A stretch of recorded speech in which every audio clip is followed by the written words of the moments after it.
Hi guys, good morning.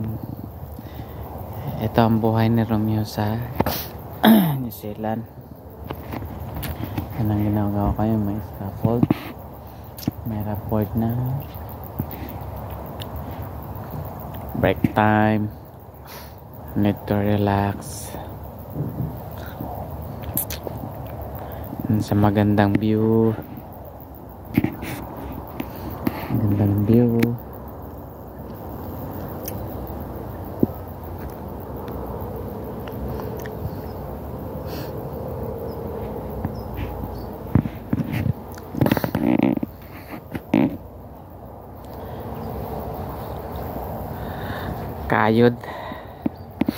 kayod ang mahirap dito sa New Zealand.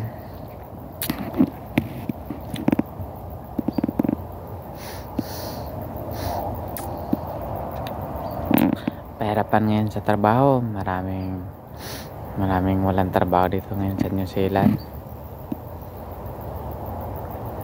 due to recession.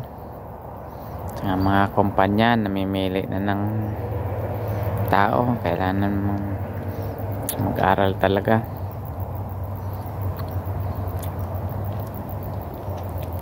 Ang hirap pagsabayin yung pag-aaral, tatrabaho,